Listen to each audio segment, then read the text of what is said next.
শুরু হচ্ছে সুরায় রাফার লেখা উপন্যাস আমি শুধু চেয়েছি তোমায়। নিরিবিলি আঙ্গিনায় তিতির পাখির সুমিষ্ট কলরব। উঠোন জুড়ে খেলা করছে পড়ন্ত বিকেলের মরচে ধরা রোদ। সর্ষে ফুলের হলুদিয়া পরশে নববধূর ন্যায় সেজে উঠেছে বাড়ির এক ধার। চারিদিকে পৌশালী মাতনের সুমধুর সমারোহ। উত্তরের কনকনে বৈরী বাতাসে শৈত্যপ্রবাহের তীব্র পূর্বাভাস। সমগ্র লন জুড়ে পরিচ্ছন্নতার শেষ নেই। অশরীরের অশুভ আত্মাকে যেন ছেটিয়ে বিদায় করছেন স্বয়ং গৃহকর্মী। দুপুরের ভাত ঘুমে বিভোর সারা মহল্লা। ঝিমধরা এই নিগূঢ় নিস্তব্ধতার রেশ কাটিয়ে অকস্মাৎ ধারিত্রী কাঁপানো আর্তনাদে জেগে উঠল পুরো বাড়ি। পুরনো কনক্রিটের দেয়াল জুড়ে প্রতিধ্বনিত হলো সেই হৃদয় বিদারক তীব্র হাহাকার। আসবাবের ঝনঝন আওয়াজে মুহূর্তে প্রকম্পিত যেন সমগ্র বাড়ির প্রতিটি কোণ। ছাদের পাঁচিলে ঝিমুতে থাকা বেনামি পাখির দল একযোগে ডানা ঝাপটে চোখের পলকে উড়ে গিয়ে ঠাঁই জমালো অন্যত্র। উষা মাত্রই ফিরেছে স্কুল থেকে। বেবি পিঙ্ক কালারের হেলো কিটির ব্যাগটা এখনও ঝুলছে তার কাঁধেই। পরিশ্রান্ত শরীরটাকে টেনে টুনে দুরূহ কদমে ঘরের দুয়ারে এক পা রেখেছে কি রাখেনি, তন্মধ্যে ভেতর থেকে ভেসে এলো মেয়েলি ক্রন্দনের ব্যগ্র আওয়াজ। কান খাড়া করল উষা। সুপরিচিত কণ্ঠস্বরের ক্ষীণ আর্তনাদ কর্ণগোচর হতেই প্রবল শঙ্কায় আঁতকে উঠল তার দুর্বল চিত্র। এক মুহূর্ত দাঁড়ালো না মেয়েটা। পায়ের জুতো কাঁধের ব্যাগ ইতিমধ্যে ছুঁড়ে ফেলে দিয়ে ছুটল ঘরের দিকে। আস্তে ধীরে নয়, বাতাসের বেগে গিয়ে থমকালো বসার ঘরে। ঘরের মাঝে উলটপালট সব, যেন প্রলয়ঙ্করী ঘূর্ণিঝড়ের তাণ্ডবে চূর্ণ বিচূর্ণ চারিপাশ। যার সূত্রপাত হয়েছে কিয়ৎক্ষণ আগেই। কেন্দ্রস্থল ওর বোন ঈশানী। হ্যাঁ, ঈশানী ফিরে এসেছে। আজ প্রায় ৩-৪ মাস পর দেখা মিলেছে তার। আর এই মুহূর্তে মায়ের রণচণ্ডীর মুখোমুখি সে। ১-২ করে পরপর ৪খানা চাপেটাঘাত একাধারে হামলে পড়েছে তার মাখন নরম গালে। মারের আঘাতে তুলোর মতো গাল দুটো ছিঁড়ে আসার উপক্রম। গালের যন্ত্রণা ছাপিয়ে আঘাতপ্রাপ্ত হচ্ছে মস্তিষ্ক। চোখের সামনে ভনভন করে ঘুরছে পুরো দুনিয়া। মেয়ের এহেন নাস্তানাবুদ অবস্থা দেখেও রাগে ভাটি পড়ল না রোকেয়া প্রাচীর। এতগুলো দিনের জমানো ক্রোধের বশবর্তী হয়ে ফের হামলে পড়লেন মেয়ের ওপর। এক হাতে রুটি তৈরির বেলুন নিয়ে অন্য হাতে আঁকড়ে ধরলেন ঈশানীর রেশমের মতো ঝুরঝুরে চুলের একাংশ। কথা বলার কোনো ফুরসত না দিয়েই জোর হস্তে বসিয়ে দিলেন কয়েক ঘা। কাঠের আঘাতে প্রচণ্ড যাতনায় টনটন করে উঠল ঈশানীর সমগ্র শরীর। কোনো মতে ক্ষীণ শ্বাস টেনে কাকুতি করে উঠল মেয়েটা। ছেড়ে দাও মা, লাগছে। ঈশানীর মুখ ফুটে মা ডাক বের হতেই আগুনের মাঝে ঘি পড়ল যেন। ক্ষিপ্রতায় চিরবিড়িয়ে উঠলেন রোকেয়া। মুহূর্তেই মেয়েটার অন্য গালে সপাটে চড় লাগিয়ে ক্ষুব্ধতার শিউরে পৌঁছে ক্রুদ্ধস্বরে বলে উঠলেন, কে তোর মা, মুখপুরি? এই মুখ নিয়ে আবার ফিরেছিস কোন সাহসে? মরে যেতে পারলি না? নাকি আমাদের মুখে চুনকালি লাগিয়ে যার সাথে ভেগেছিলি তার কোনো প্রয়োজন নেই? নিশ্চয়ই ঘাড় ধাক্কা দিয়ে বের করে দিয়েছে। মায়ের বলা নোংরা কথা কর্ণগহ্বর ছুঁতে পারল না ঈশানীর। শেষ চড়টা এতটাই জোরালো ছিল যে তাল হারিয়ে ছিটকে পড়েছে সোফার এক কোণে মেঝেতে। সোফার হাতলে লেগে ইতিমধ্যে রক্তপাত শুরু হয়েছে তার কপালের এক প্রান্তে। রোকেয়ার ধ্যান নেই তাতে। সে পুনরায় হাতের কাছে গরম পানির কেতলিটা ওর দিকে ছুঁড়তে উদ্যত হলেন। রাগে চিরচির করে বললেন, নোংরা মেয়ে ছেলে, এতদিন ধরে কোন নাগরে ভাত খাইয়েছে তোকে? কে দিয়েছে এত দামি জামা কাপড়? নষ্টামি করে ফিরে আসতে একটু লজ্জা হলো না? তোকে দেখে ঘেন্না হচ্ছে আমার। এই মেয়ে পেটে ধরেছি? ছি, তোর তো লজ্জায় মরে যাওয়া উচিত। এখনো বসে আছিস কোন মুখে? কপাল থেকে চুইয়ে পড়া রক্তে হাত চাপল ঈশানী। চোখ মুখ খিচিয়ে ব্যথা সংবরণ করে মায়ের কথার তাৎক্ষণিক প্রতিবাদ করে বলল, আমি কোনো নোংরা কাজ করিনি, মুখ লুকানোর মতো কোনো অসভ্যতায় জড়াইনি, তাহলে লজ্জা পাবো কেন? মেয়ের জুৎসই প্রত্যুত্তরে শরীরে আগুন ধরে উঠল রোকেয়ার। প্রচণ্ড রাগে থরথর করে কম্পিত হলো তার আটপৌড়ে মেজাজি শরীর। ঈশানীর বাক্য শেষ হতেই ফের ছুঁড়তে নিলেন হাতে থাকা কেতলিটা। কেতলির মধ্যে গরম পানি বিদ্যমান, সেই ভেবে জোর কদমে বোনের নিকট ছুটে এলো উষা। দু হাতে আগলালো তাকে। তবে কেতলি হাতছাড়া হওয়ার আগেই পেছন থেকে রুক্ষ আওয়াজ ভেসে এলো এক পরিচিত বৃদ্ধার। থাম শুনো, তোর মাইয়া ফুয়ার গত আত কিল্লাই তোর। যার অর্থ, থাম বলছি, এত বড় মেয়ের গায়ে হাত কেন তুলছিস? ঈশানীর নানি দেবরা বৃদ্ধা মানুষ। খানিক আগেই দুপুরের খানা শেষে গা এলিয়েছিলেন বিছানায়। এরই মাঝে শুরু হয়েছে বসার ঘরের প্রলয়ঙ্করী তাণ্ডব। ফলস্বরূপ মেয়ের চিৎকার চেঁচামেচিতে হতচকিত হয়ে একদণ্ড শুয়ে থাকার ফুরসত পেলেন না বৃদ্ধা। লাঠি ভর করে তাড়াহুড়ো কদমে নেমে আসেন নিচতলায়। অতঃপর এতগুলা দিন বাদে বড় নাতনিকে দেখে আরেক দফা স্তম্ভিত হয়ে পড়লেন তিনি। তারা তো ধরেই নিয়েছিলেন এই মেয়ে আর ফিরবে না। পুলিশ কেস, কোর্টে দৌড়ানো, অত শত ঝামেলা করার লোকবল কিংবা আর্থিক সচ্ছলতা কোনোটাই তাদের নেই। অগত্যা থানায় একচ্ছত্র সাধারণ ডায়েরি করে চুপচাপ হাত গুটিয়ে নিয়েছিলেন সকলে। লোকমুখে কানাঘুষাই শুনেছিলেন যে ছেলের সঙ্গে পালিয়েছে তার সঙ্গেই নাকি বিদেশ পাড়ি জমিয়েছে তার নাতনি। সেই ভেবে আরও এক দস্তুর স্বস্তিতে হাঁফ ছেড়েছিলেন পরিবারের সকলে। কিন্তু এতগুলো দিন বাদে এভাবে ফিরে আসায় আশঙ্কার টানাপোড়েনে কলিজা শুকিয়ে কাঠ হলো বৃদ্ধার। কিয়ৎক্ষণ সিঁড়ির মাথায় দাঁড়িয়ে থেকে সমস্তটা পর্যবেক্ষণ করে মেয়েকে থামানোর প্রয়াসে হাঁক ছাড়লেন তিনি। মায়ের অযাচিত আওয়াজে থমকালেন রোকেয়া। ঘাড় ফিরে পেছনে দৃষ্টিপাত করতেই দেখলেন লাঠিতে ভর করে তার মা দাঁড়িয়ে। দেবরা মেয়ের দিকে তীক্ষ্ণ দৃষ্টি ফেলে চোখাচোখি করলেন এক পল। পর মুহূর্তেই সোজা পায়ে এগিয়ে গেলেন নাতনির অভিমুখে। হাত বাড়িয়ে টেনে তুললেন ঈশানীকে। বয়সের ভারে কুঁচকে যাওয়া আলতো হাতে ও রক্তাক্ত জমাট মুখে আদরে পরশ বুলিয়ে শান্তস্বরে বললেন, ও বুক। আর নাতনির মুখ ইবা ইল্লাই ফুয়াইকা কিয়ে। যার অর্থ, ও বুক, আমার নাতনির মুখটা এমন শুকিয়ে গিয়েছে কেন? নানির আদরে কথায় আশ্বস্ত হতে পারল না ঈশানী। কারণ সর্বোপরি মায়ের কানে কূটনৈতিক পরামর্শগুলো যে নানিয়ে দিয়ে থাকে, এতগুলো বছরে তা আর অজানা নয় ঈশ্বর। সহসা আবেগ সম্বরণ করে নাক টেনে চুপ করে রইল মেয়েটা। বুকের মাঝে অভিমানে তোলপাড়, অথচ কাছে বসিয়ে দুটো খাবার মুখে তুলে দিয়ে এতগুলো দিনের চড়াই উতরাইয়ের কাহিনী শোনার জন্য বসে নেই কেউই।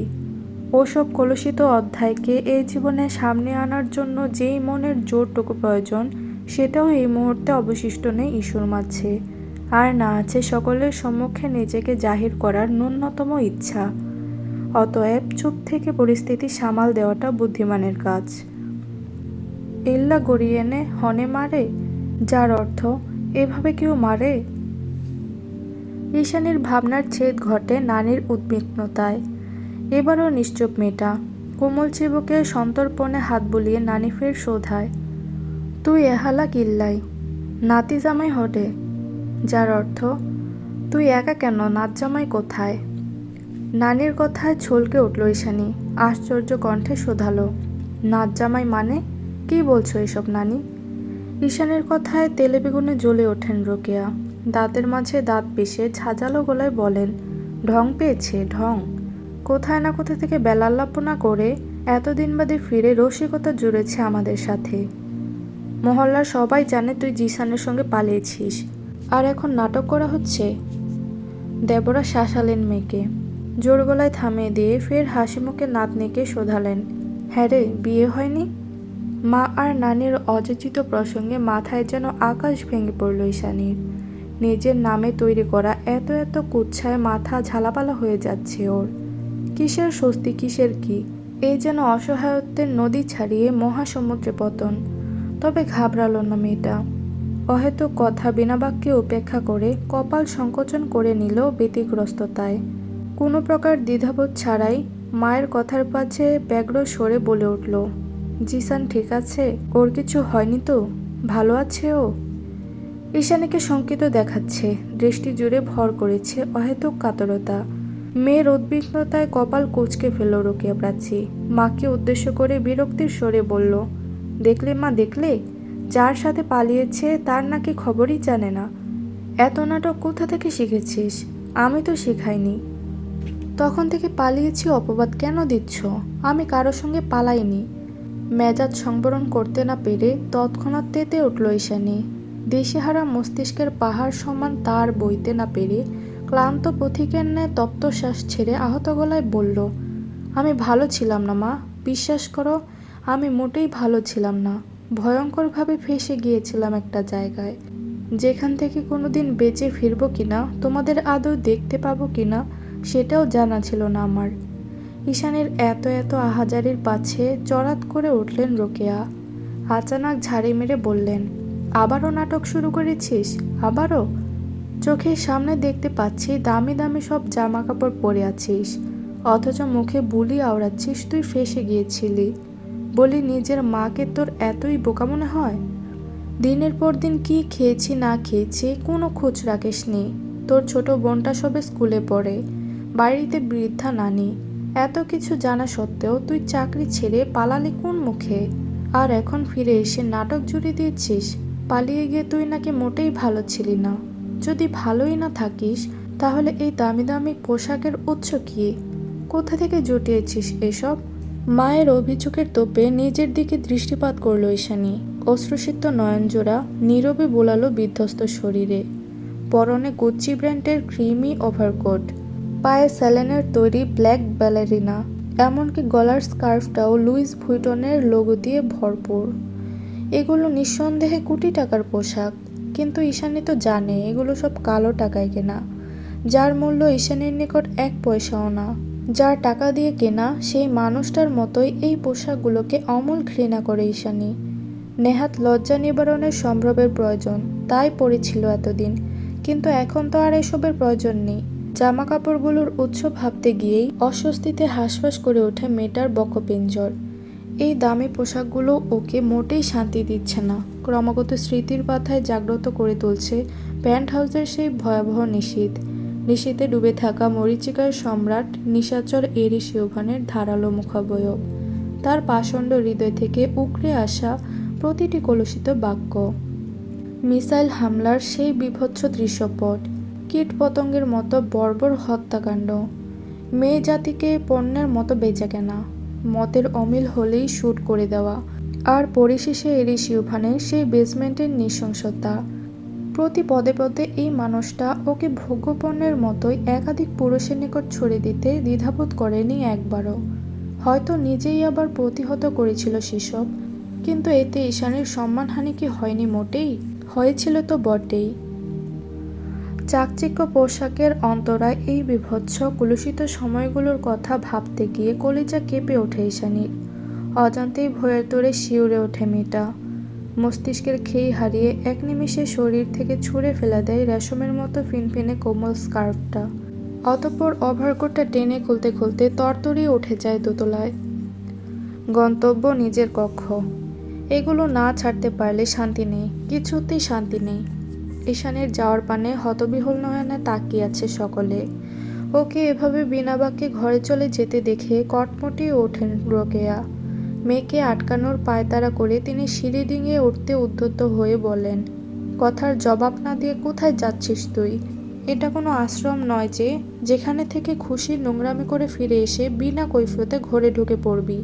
এটা ভদ্রলোকের বাড়ি, পাড়া মহল্লায় চলতে হয় আমাদের। এক পা সিঁড়িতে দিয়েও বাধাহীন সম্মুখে এগোতে পারলেন না রোকেয়া। তার আগেই চোখের ইশারায় মেয়েকে ধরাশায়ী করলেন দেবরা। কুঁচকে যাওয়া নিটল চোখে অকস্মাৎ আগুন ধরিয়ে খেকিয়ে উঠলেন তিনি। বললেন, নিজের হতি গরিবার লই, ইল্লা উড়ি ফড়ি লাইগুস কিল্লাই। নো ভুলিস, ঘর ইবা মাইয়া ফুয়া ইতির। যার অর্থ, নিজের ক্ষতি করার জন্য এমন উঠে পড়ে লাগলি কেন? ভুলে যাস না এই বাড়িটা কিন্তু ওর। মায়ের কথা শেষ হতে না হতেই থমকে গেলেন রোকেয়া। তপ্ত শ্বাস ছেড়ে বললেন, এবার আর ছাড়াছাড়ি নেই কোনো। ওকে যোগ্য পাত্রস্থ করে তবেই দম নেব আমি। জেল্লা মনত হ, এল্লা গড়, সা জামা হত্যা, এগেন বোধ দামি ফাল্লার। যার অর্থ, যা খুশি করিস, কিন্তু দেখ এত দামি দামি কাপড়। কথাগুলো বলার সময় উচ্ছ্বাসে চিকচিক করে ওঠে বৃদ্ধার শীর্ণকায় মুখাবয়ব। তবে খুব বেশিক্ষণ স্থায়ী হলো না সে খুশির ঝিলিক। নানির উচ্ছ্বাসের পারদে এক বালতি জল ঢেলে মেঝেতে অযত্নে পড়ে থাকা পোশাকগুলো এক নিমিষে কুড়িয়ে নেয় উষা। সেগুলো বাহুবদ্ধ করে নিজের ঘরে যেতে যেতে নানিকে ভেঙচি কেটে বলে, বুড়ি শখ কত। বিগড়ে যাওয়া নাতনির পানে চেয়ে দাঁত খেঁচিয়ে ওঠেন নানি, বিরক্তির স্বরে বিড়বিড়ান, জার্গো মাইয়াফুয়া হত্যুন, যার অর্থ ফাজিল মেয়ে কোথাকার। জামা কাপড় ছেড়ে কপালে একটা ওয়ান টাইম ব্যান্ডেজ লাগিয়ে মাত্রই জানালা ঘেঁষে বসেছে ঈশানী। আজ বহুদিন বাদে নিজেকে মুক্ত পাখি মনে হচ্ছে ওর। বুকের মাঝে নীরবাজে পড়তে থাকা অসহনীয় দাবানলের হয়তো ইতি ঘটবে কোনো একদিন।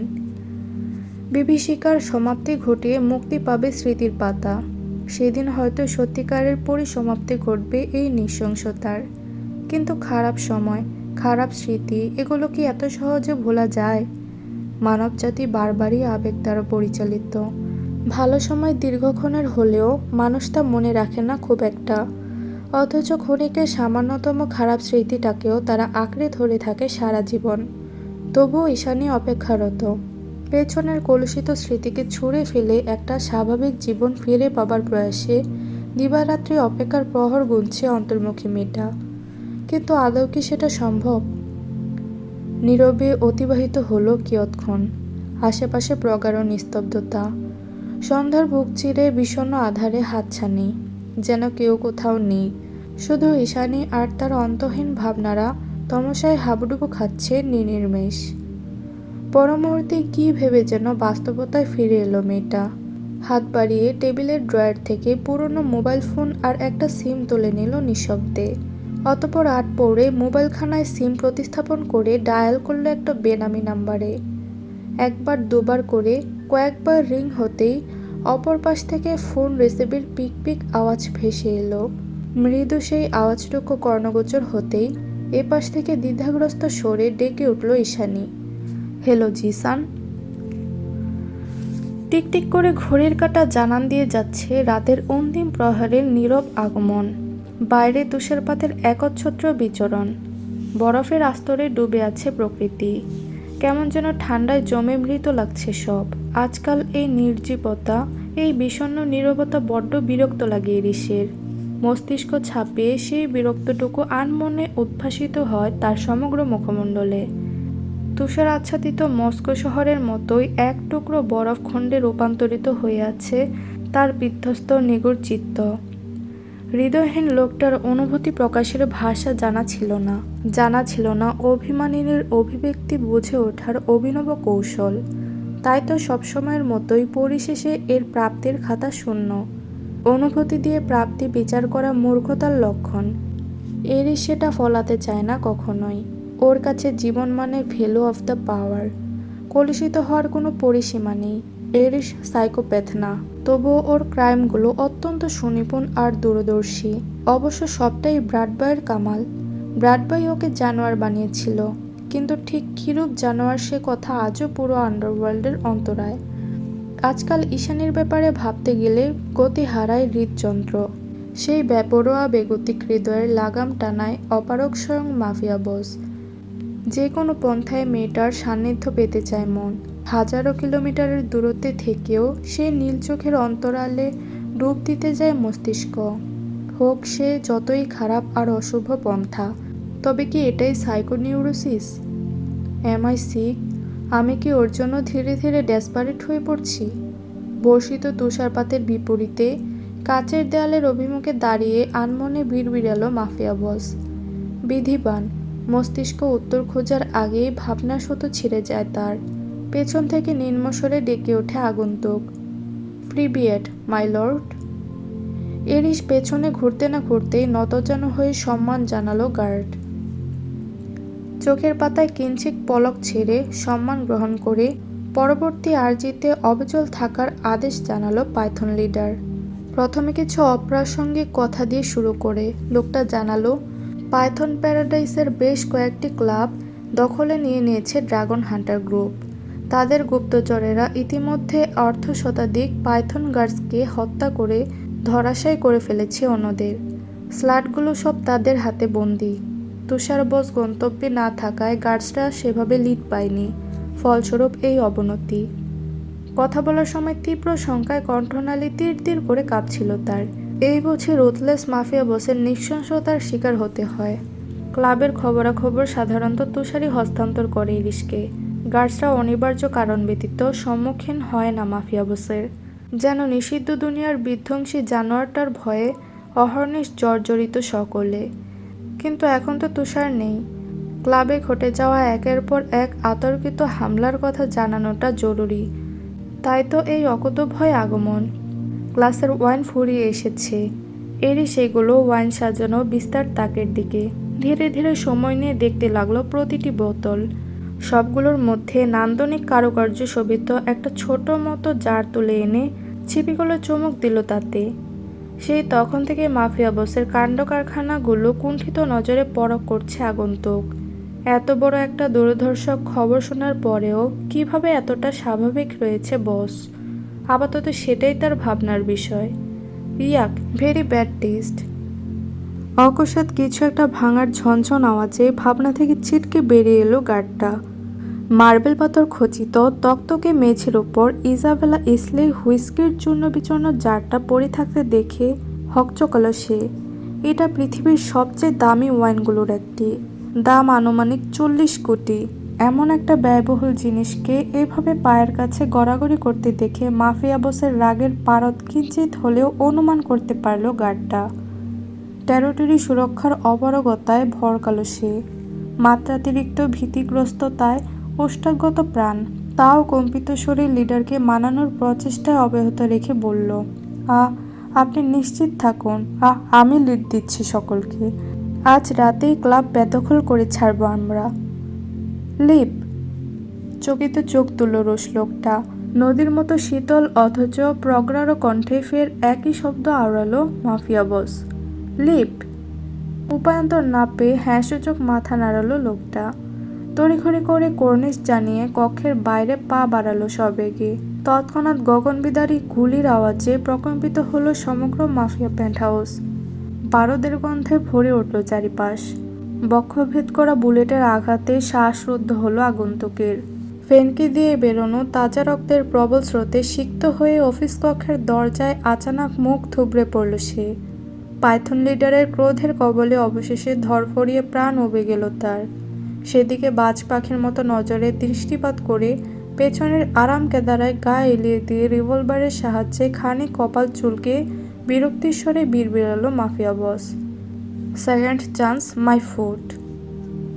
খানিকক্ষণ স্তম্ভিত হয়ে বসে থেকে মনে মনে কিছু একটা হিসেব কষল ইরিশ। অতঃপর কানে এয়ারপোর্ট গুঁজে কাউকে ফোন লাগিয়ে রুক্ষ সুরে আদেশ করল সে, ব্লাড ডায়মন্ড মিশনের টিম রেডি করো, রাইট নাও। আসল কার্লপিটকে পেয়ে গেছি। রাতের আধার মিলিয়ে যাওয়ার আগেই ব্লাড ডায়মন্ড আমার চাই, চাই চাই। এইটুকুই ছিল আমি শুধু চেয়েছি তোমার গল্পের পর্ব 27। ভিডিওটি ভালো লাগলে একটি লাইক দিবেন এবং পরবর্তী পর্বগুলো দেখতে চ্যানেলটি সাবস্ক্রাইব করে রাখবেন।